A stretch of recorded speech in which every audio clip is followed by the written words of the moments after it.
A graça e a paz do Senhor Jesus, estamos aqui para apresentarmos a lição de número 5 de jovem, Neemias, a oração de um construtor.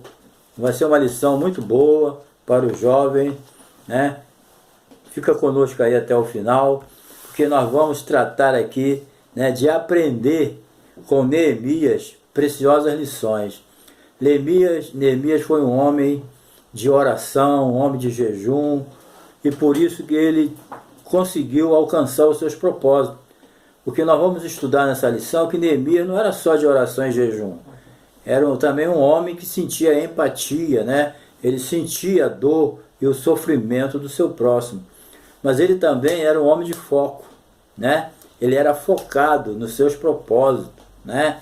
E quando ele tinha um propósito no seu coração, na sua mente, ele corria atrás daquilo, né?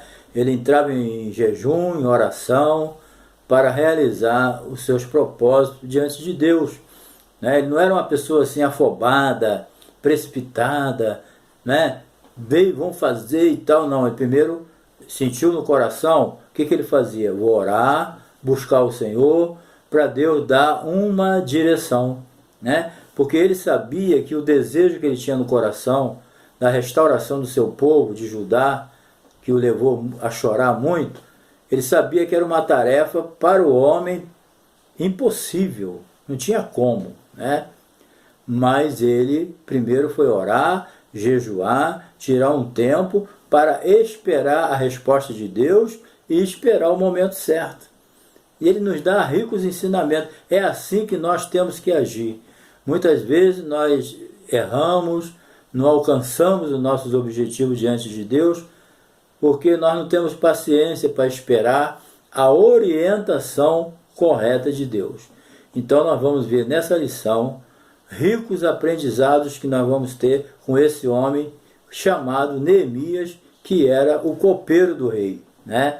Vivia na sua vida confortável lá no palácio, altamente considerado pelo rei, mas ele sentiu uma grande responsabilidade com seu povo, assim como Moisés, né? Sentiu também, e muitos homens de Deus realmente eles se interessam pelo seu povo. Então nós vamos estudar uma lição muito importante, certo? E aqui está o nosso título, Neemias, o construtor, né? A oração dele, e também nós vamos ver aqui os objetivos, né? Que é a tristeza de Neemias diante da miséria do seu povo, demonstrar a importância do jejum e da oração e também enfatizar os resultados, né? Ele não só orou e jejuou, ele agiu e viu os resultados da sua oração, tá bom? Então vai ser uma lição importantíssima para nós nessa hora abençoada, tá bom? Bem, então nós vamos aqui aprender, voltamos aqui, né? A introdução no livro de Neemias, nós vamos aprender essas preciosas lições, né? E principalmente a respeito da sua oração, da sua sensibilidade para com a dor do próximo, né? E também a disponibilidade de ajudar quem precisa, né? Isso aí é muito importante. E vamos ver aqui, a tristeza, primeira parte aqui, a tristeza de Neemias diante da miséria do seu povo. Bem, qual povo? Era o povo de Judá, né? Judá era a tribo que ficou ali em Jerusalém, né? Quando Israel foi dividido, 10 tribos de Israel foi para Samaria lá como capital e Jerusalém ficou com Judá. Então, Nabucodonosor levou esse Judá a tribo de Judá para a Babilônia, né? Foi um sofrimento terrível. Eles ficaram lá 70 anos, conforme disse a profecia de Jeremias, né? E o povo que ficou na terra sofreu muito, nós vamos ver aqui. Então, a tristeza de Neemias diante da miséria do seu povo e tempos de reconstrução. Bem, outra coisa antes da gente entrar no assunto é que algo que tocou profundamente no coração de Neemias foi a questão social, né? De Judá, lá em Jerusalém, a situação terrível que eles estavam vivendo lá. A miséria, o sofrimento do povo, levaram, né, o copeiro às lágrimas. Ele era copeiro do rei, vivia uma vida confortável, né? Ele não tinha necessidade de sair do palácio, mas ele se condoeu com a situação do seu povo, né?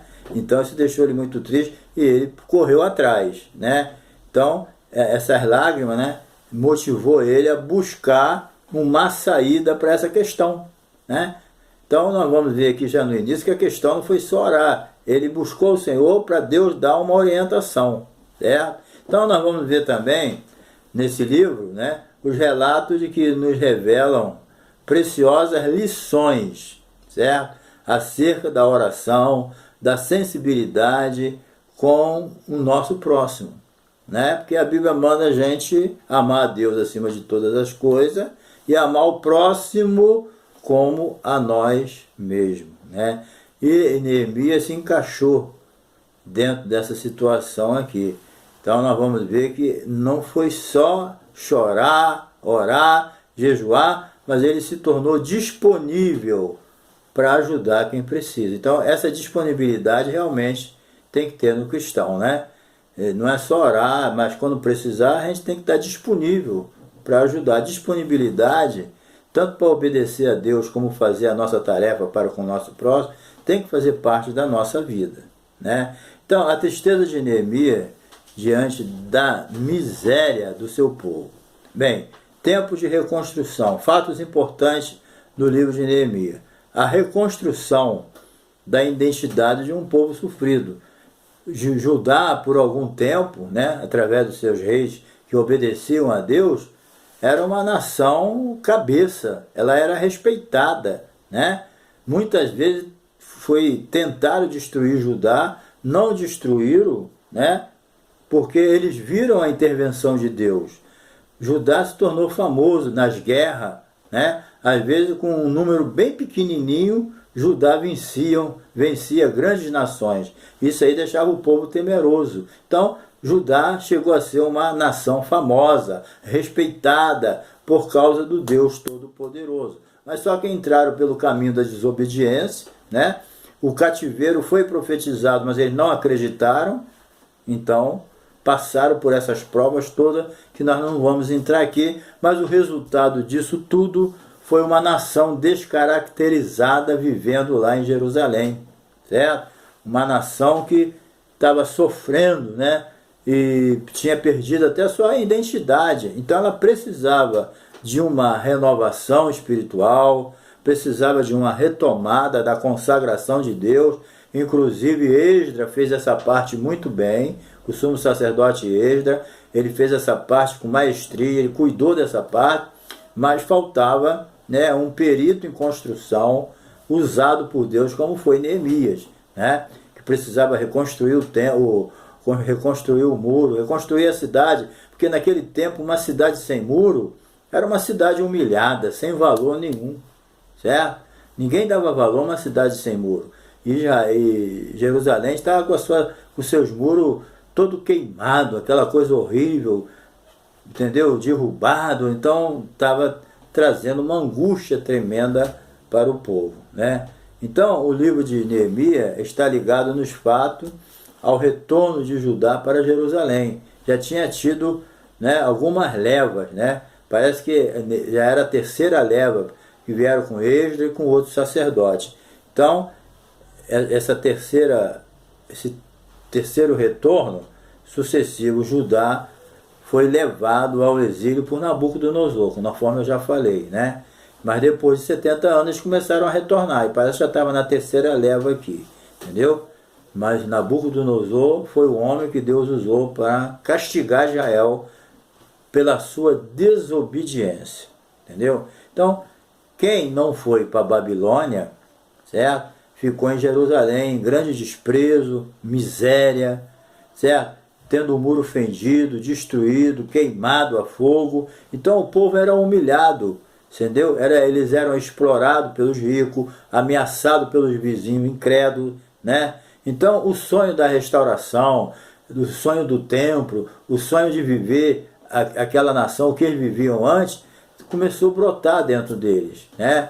Começaram a sonhar. E Deus, lógico, levantou alguém para cumprir esse sonho, porque era povo de Deus, estava debaixo de uma disciplina, né? Mas não deixou de ser povo de Deus, certo? Isso aí que a gente entende. Bem, a sensibilidade é a empatia, né?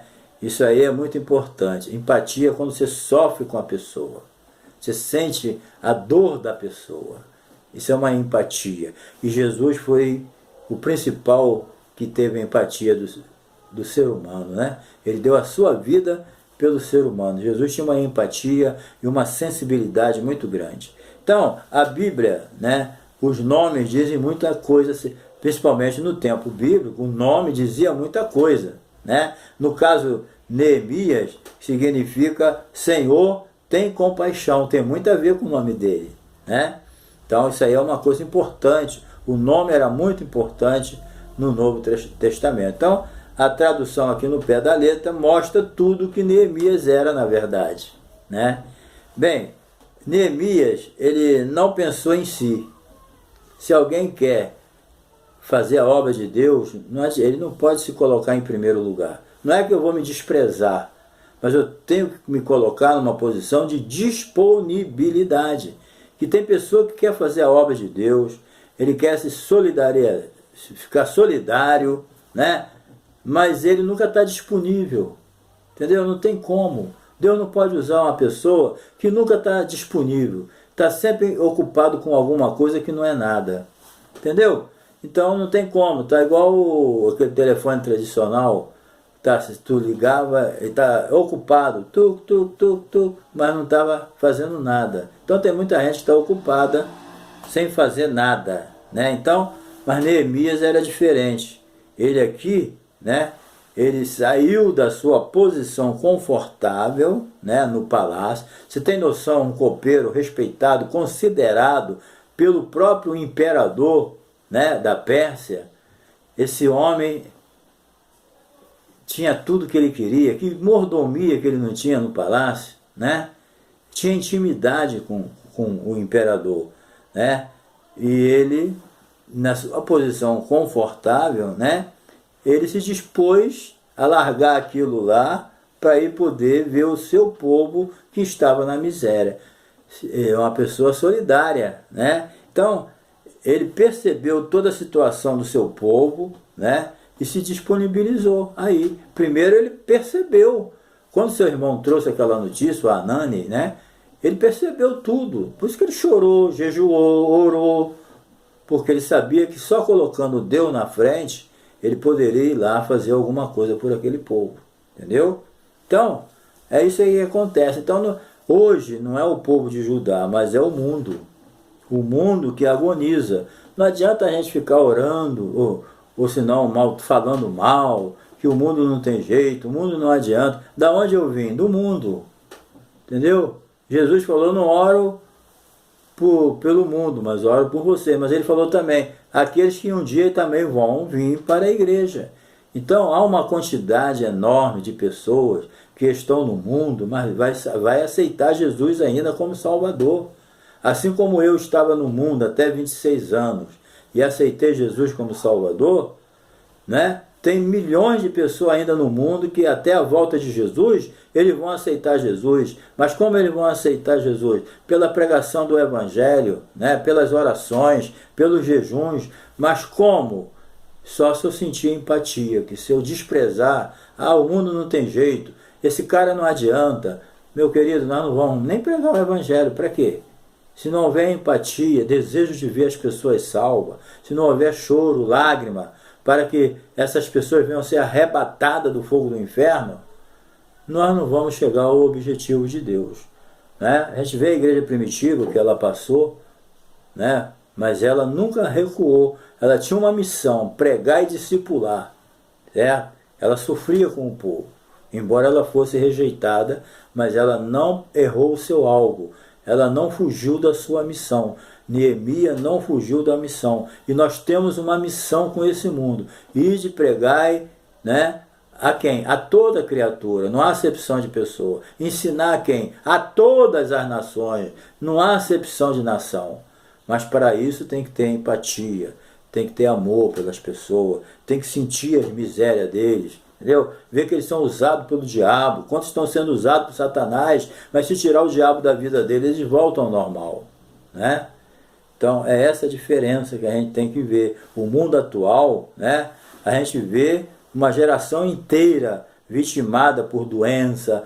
Tu vê a Covid aí, né, e outras doenças psicológicas, doenças mentais, né, e doenças físicas, doenças espirituais, pessoas endemoniadas, o diabo matando, roubando e destruindo a vida das pessoas. Isso aí quer dizer alguma coisa para a igreja, né? Qual é o papel da igreja aqui?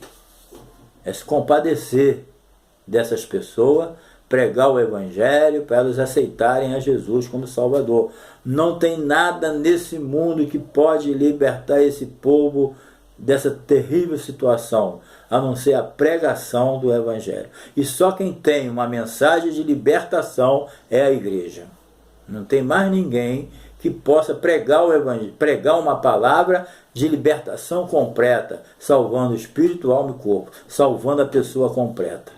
Às vezes tem pregações por aí que é um alívio mental, mas não leva a pessoa ao novo nascimento, não leva a pessoa a um compromisso com Deus, né? Então, multidões são vitimadas por epidemia, violência, né? A violência urbana, estão matando a troco de nada. Mas a igreja vai recuar? Não. A igreja tem que avançar. A igreja tem que continuar pregando. A igreja tem que continuar ensinando. Você na faculdade, continue dando um bom testemunho, né? Continue falando a palavra. Quando as pessoas quiserem saber a razão da sua diferença, né? No seu trabalho, na condução, aonde você estiver, tem um campo missionário ali, tem alguém precisando de ouvir uma palavra, certo? Mas para isso a gente tem que sentir amor pelas pessoas. Se a gente ficar só rejeitando, achando que não tem jeito, que esse miserável tem que morrer, que isso aí não presta, aí nós não vamos chegar a lugar nenhum. Jesus mandou pregar o evangelho para toda criatura e ensinar todas as nações, entendeu? Então, o índice da miséria humana é assustador, entendeu? A miséria é tanto espiritual como psicológica, pessoas tentando se suicidar, tirar sua vida, pessoas que não têm mais prazer de viver, porque o diabo está tirando essa situação, aproveitando a situação do mundo, entendeu? Mas a igreja não tem o comando do mundo. A igreja, o cabeça da igreja é Jesus, é Ele que comanda a igreja, e vamos viver debaixo da orientação de Deus. Então, qual tem sido a postura da igreja diante de tudo isso? Será que está faltando sensibilidade, empatia na igreja? Né? A igreja contemporânea, como que a igreja contemporânea está vendo essa situação? Com a mesma ótica de Neemias? Será que a igreja contemporânea, nós estamos vendo o mundo com a mesma ótica que Neemias via o seu povo sofrendo lá em Jerusalém? Né? Então, será que o amor de Cristo ele tem sido mostrado para o mundo através da igreja? Né? Porque Jesus falou, todos vão saber que vocês são meus discípulos se vocês amarem uns aos outros. Então o amor é a marca de Cristo. Eu posso ser muito talentoso, muito inteligente, muito capacitado, né, cheio de dons, mas o que vai me caracterizar como discípulo de Jesus é o amor. Entendeu? Não tem jeito. Certo? Número 2 aqui, Neemias, ora, jejua em favor do seu povo. Bem, chorei, lamentei por alguns dias, talvez 4 dias, não sei, né? Então, o irmão de Neemias, quando trouxe essa notícia do sofrimento do povo, né, ao copeiro do rei, que era Neemias, certo? Ele sentiu um profundo pesar, conforme nós já falamos, que levou ele a chorar, né? Chorar muito e lamentar.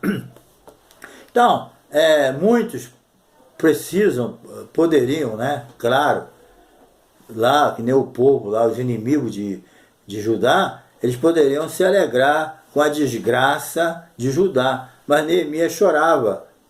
É aquilo que a Bíblia vem ensinar nas epístolas, né? Chorar com os que choram, né?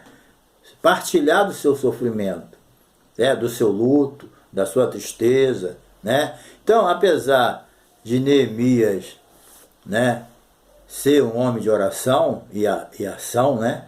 Ele tinha também o seu limite emocional. Você pensa só porque o cara é muito espiritual não vai chorar? Chorar não é fraqueza não, querido. O mundo pode ver o choro como uma fraqueza.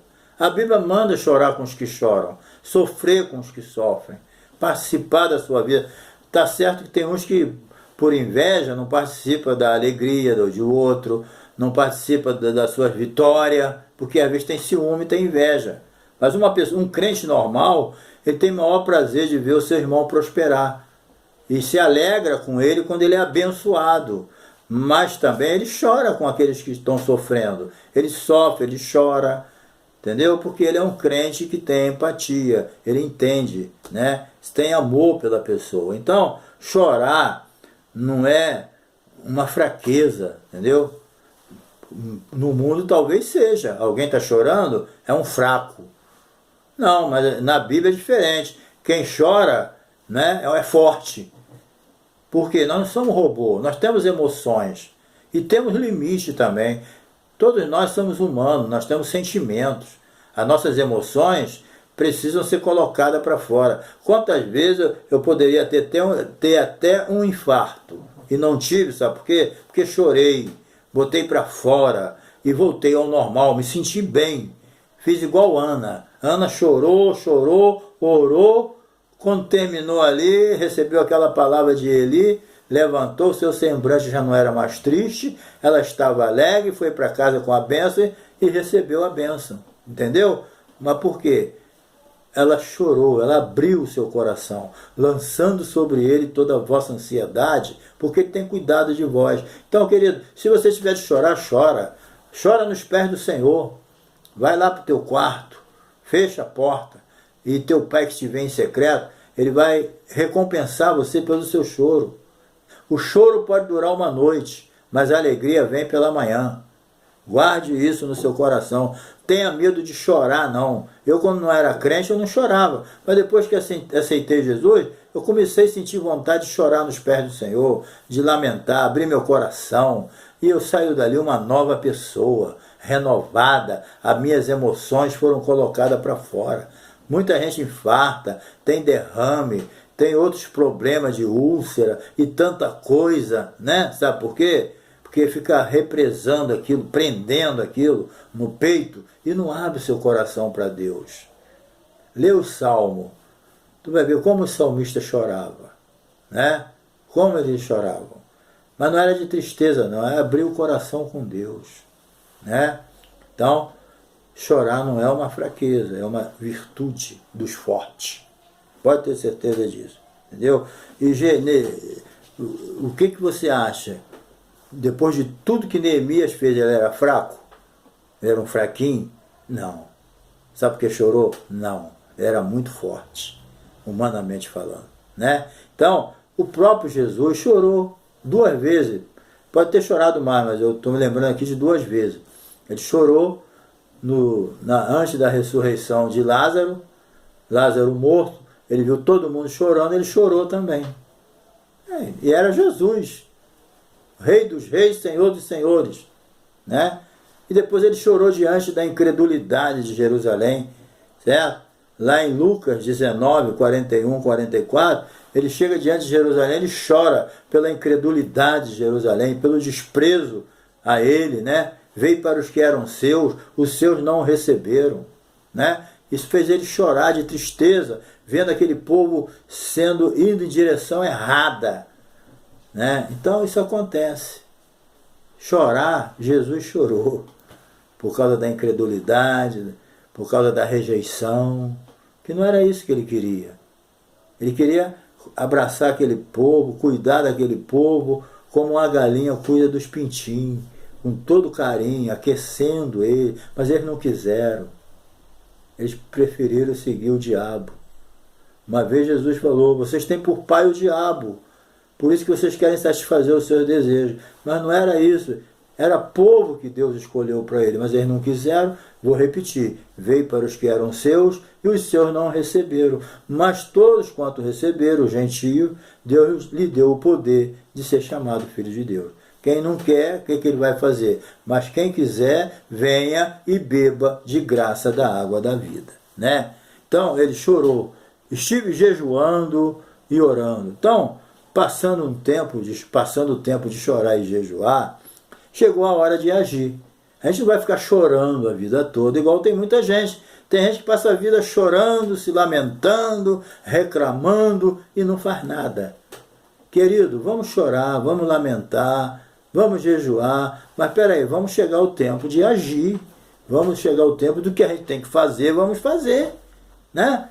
Não é a vida toda chorando, tem muita coisa para você fazer na vida, jovem.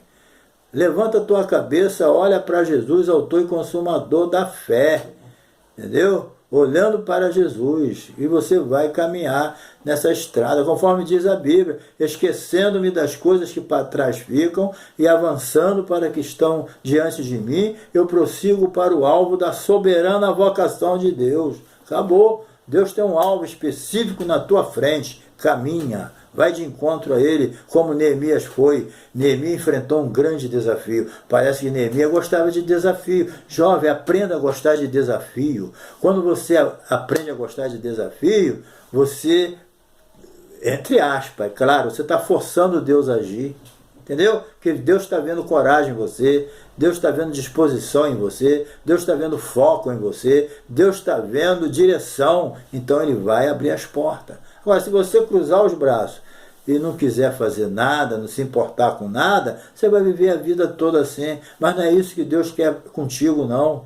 As portas estão abertas, vão fazer a obra de Deus. Agora, tudo é um desafio, é pela fé, entendeu? Tudo que a gente faz, o justo viverá da fé. Mas se ele recuar, a minha alma não tem prazer dele. Não recua, avança, porque Deus tem planos e propósitos na tua vida. Não foi só com Neemias, não. É contigo também. Entendeu? Então, o jejum, ele é uma atitude de fé. Entendeu? Então, passou o tempo de chorar, chegou o tempo de adiantar, né? E não é ficar a vida toda chorando, então, e lamentando. Então, se você fizer assim, você não vai chegar a lugar nenhum. Então, tudo começa com jejum e oração, mas não para aí. Chegou a hora de agir, tá? Então, o jejum é uma atitude de fé que quem não tem fé para jejuar, não deve jejuar. Entendeu? Tem gente que põe tanto obstáculo para jejuar, que o jejum agora não é como antigamente, fica inventando tanta coisa, né? Que não tem na Bíblia, mas jejum é abstinência do alimento e Deus age. Jesus falou, quando jejuardes, não seja como os hipócritas que desfiguram o rosto para parecer as pessoas que jejuam. Entendeu? Aí Jesus fala, já receberam o seu galardão. Quando você jejuar, lava o teu rosto, penteia teu cabelo, para não parecer aos homens que você jejua.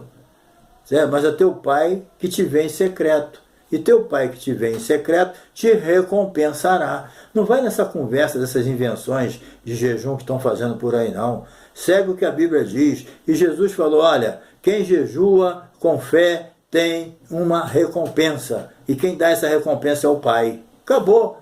Ora e jejua fixado em Deus, porque é Ele que vai te recompensar. Não vai nessas conversinhas de jejum. Ah, vou fazer jejum de novela, eu vou fazer jejum de Coca-Cola, eu vou fazer jejum de sexo, eu vou fazer jejum. Sai fora disso. Jejum é abstinência de alimento, o jejum bíblico. E é um ato de fé. Você jejua porque você tem certeza que Jesus falou que o Pai recompensa a quem jejua com fé e com sinceridade. Você lê Mateus 6, 17 e 18 e você vai ver a finalidade do jejum. Tá bom? Na presença do rei. Bem, Artaxerxes, ele reinou de 464 a 424. Quer dizer, ele reinou mais ou menos 40 anos, né? Foi um período longo, né? Inclusive, eu estou fazendo 40 anos de casado. Fiz dia 27 de dezembro, né? E eu fiz 40 anos de casado. Glória a Deus. Estou lembrando os 40 aqui. Então, o imperador da Pérsia, ele faz uma pergunta a Neemias. Com certeza, essa pergunta, né, a Neemias, já era a resposta o quê? Da sua oração. Ele mesmo se dirige para Neemias, né, e pergunta por que ele está triste. Então ele explica a situação, estou triste por causa do seu povo, o sepulcro, né? Os persas tinham muito consideração por pessoas que já morreram, segundo a lei dele lá, a religião. Então ele já vai na mosca ali e acerta direitinho e ele libera Neemias, entendeu? Porque ele percebeu, pela intimidade que ele tinha com o servo dele, que aquele homem estava triste por uma coisa muito difícil. Porque pelo que ele conhecia de Neemias, Neemias não estaria triste por uma coisa pouca. De jeito nenhum. Neemias estava triste por uma coisa muito séria. Entendeu? Então essa pergunta foi já uma resposta à sua oração, porque aquilo ali, humanamente, era uma barreira intransponível. Onde que um copeiro ia sair com uma equipe, né? Com um grupo de soldados, ele nem guerreiro era, para ir para um lugar de 800 quilômetros, como daqui no Rio Grande do Sul, mais ou menos, né? De Babilônia, ou da onde ele estava até Judá, Jerusalém. Aonde que ele ia fazer isso? Nunca. Então foi Deus tocando no coração do rei, né? Em resposta ao jejum e à oração e o desejo tremendo de Neemias de ver o seu povo bem, certo? Então, ele foi liberado para ir para Jerusalém, socorrer o teu povo com total apoio do imperador. Isso que era o maior milagre que poderia acontecer. Ele foi enviado para Jerusalém para fazer a obra que ele fez com 52 dias, com total apoio do imperador mundial da época. Entendeu? Então é isso que foi o grande milagre. Ele teve a ousadia de fazer o seu pedido ao rei, fortalecido pelas orações. Era um pedido que ele ia fazer, né, de sair dali do seu trabalho de copeiro, sair com um exército, né, para ir para Jerusalém. Gente, isso aí é um pedido ousado. Neemias foi muito ousado. E muitas vezes, querido, nós temos que ser ousado também. Se a gente ficar só com aquela mente de tupiniquim, a gente não vai muito longe, não. Muitas vezes nós temos que ser ousado, mas confiando no Senhor. Jejuei, orei, me humilhei e tenho a convicção, então agora eu vou fazer o meu pedido. Eu vou agir, eu tenho que ser ousado, entendeu? Porque eu já estou firmado em oração. Agora, se a pessoa não ora, não jejua, fica só na força da carne, ele vai dar com os burros na água, não vai se dar bem. Você vê na Bíblia, todos que se deram bem, tudo na vida deles foi precedido de oração e jejum, e fé, confiança em Deus. Os homens de Deus contemporâneos, né, também venceram dessa forma. Entendeu? Então vamos lá para o encerramento, certo? O resultado da oração de Neemias. A resposta do copeiro do rei. O rei se preocupou com um semblante triste, né, do seu copeiro. Não via ele assim? Isso é sinal de que Neemias andava sempre com gosto alegre. Ele tinha motivo para ser alegre, né? O copeiro do rei, aquela mordomia toda de servo do Deus Altíssimo, que é mais o quê? Né? Então, pela primeira vez, ele viu Neemias triste, ele quis logo saber o que era. E ele também não era bobo, entendeu que era tristeza de coração. Então ele fez uma rápida oração de fé. Enquanto o rei fez aquela pergunta, Neemias no espírito fez uma oração de fé em pensamento. Entendeu? Então, e abriu o seu coração e falou: rei, está se passando isso. Ele contou toda a história, ele não omitiu nada. Talvez ele omitisse aquilo que Deus quisesse que ele omitisse, mas aqui ele contou foi tudo, certo? Então, assim que ele abriu o coração, o que o rei fez? O rei deu permissão e ainda colocou Neemias como governador de Jerusalém. Entendeu? Ele não só deu permissão, não só deu todo o apoio logístico, os homens necessários, mas também colocou Neemias como governador de Jerusalém. Entendeu? Por isso que Neemias fez aquele trabalho todo, reconstruiu aquele muro todo, em volta, com 52 dias, ele fez tudo o que ele tinha que fazer ali. Né? Ele fez uma restauração completa. Ele já estava trabalhando na parte espiritual, e ele aí naquela parte material, ele conseguiu em 52 dias resolver todo o problema que estava perturbando ele. Ele foi com muita vontade, né? Então, a adversidade ao longo do caminho encontrada foram, por exemplo, quando Neemias chegou lá, ele enfrentou a oposição da comunidade vizinha, né, judaica. Ele teve que enfrentar o Tobias e Sanbalate, que são os mesmos Tobias e Sanbalate dos dias de hoje, que são inimigos da obra de Deus. Você sempre vai enfrentar na sua vida Tobias e Sanbalate, você vai encontrar, né? Sanbalate e Tobias está por aí, né? E Neemias enfrentou lá, né? Os governadores lá de Amon, de Samaria, eles zombavam de Neemias, né? Eles não tinham fé. E além de torcer contra, eles tinham certeza que Neemias não ia ser bem sucedido. Foram decepcionados. Depois eles mesmo confessaram que só Deus é que podia fazer aquilo, né? Então, eles insinuaram, inventaram que Neemias estava preparando aquilo para se rebelar contra o rei. Entendeu? Eles inventaram tanta coisa, mas nada disso abalou Neemias. Você vê a convicção? Querido, quando você está convicto, tem certeza, confia em Deus, pode falar o que quiser. Isso aí não vai te tirar o teu foco. Entendeu? A resposta de Neemias sempre foi oração, confiança, trabalho, perseverante. Certo? Ele nunca deixou isso de lado. Então, ele sempre usava aquela palavra, o nosso Deus fizera a obra. Ele nunca tomou a glória dele. Querido, depois de você ser abençoado e resolver tudo que você tinha que resolver, dá toda a honra e toda a glória para Deus. Não entra naquela palavra de não, eu sou muito esforçado. Nada disso. Faça igual Neemias. O nosso Deus foi quem fez essa obra.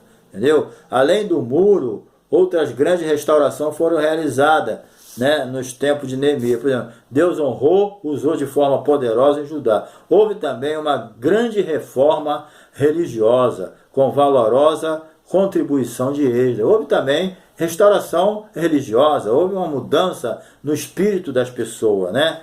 Então, eles foram renovados, renovou o seu compromisso com Deus, que era o que estava faltando. Então, Neemias nos ensina com a sua vida de oração, comprometimento com a obra de Deus, que é a verdadeira adoração. Não se restringe apenas ao exterior, mas principalmente ao interior da gente, né?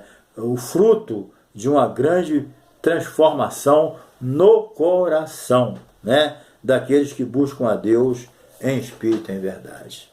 Então, querido, por aqui nós encerramos essa lição desse grande homem de Deus, tá bom? Deus te abençoe e até a próxima lição, tá? E não se esqueça de dar o seu like aí. Se você não se inscreveu, nos ajuda aí. Se inscreve aí no nosso canal, dá o seu like, compartilha com seus amigos, dá o toquinho no sininho para você receber novos vídeos, tá bom? Um abração e até a próxima lição.